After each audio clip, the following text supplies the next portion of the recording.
Helmet কই? কি করে? স্যার ভুল হয়ে গেছে, ওই মনের বলে বাসায় রেখে আইছি স্যার।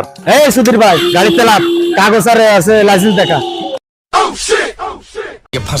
टूटा टूटा एक परिंदा ऐसे टूटा। স্যার ওই করছে কি 500 টাকা রাখেন। लेकिन ये साला कर क्या रहा है यहाँ पे? এই যে মোটরসাইকেলে বসে আছে না, ওরে গিয়ে একটা থাপ্পড় মেরে, নাইলে ওই বাড়ি গিয়ে গ্রাম এলাকায় বাজায় বেড়া বানি যে আমি পুলিশের কাছে মার খাইছি। বুঝতে পেরেছেন স্যার? আচ্ছা, ঠিক আছে। চল ভাই। কি সব ওকে তো? হ্যাঁ সব ওকে ভাই, চল।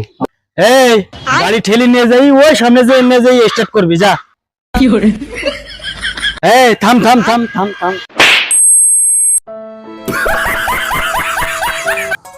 আচ্ছা তোর তো হেলমেট নেই, তাই তোরে মারলে, কিন্তু আমারে মারলে কেন? তোরা মারলে কেন তা আমি কি করি কব? তোর যদি এত দরকার হয় তুই এক কাজ করো, পুলিশ দাঁড়ায় আছে, ওর কাছে গিয়ে শুনিস গে যা। না না দরকার নেই, দরকার নেই, পুলিশ মানে ঝামেলা, আর ঝামেলার দরকার নেই, চল আমরা চলে যাই।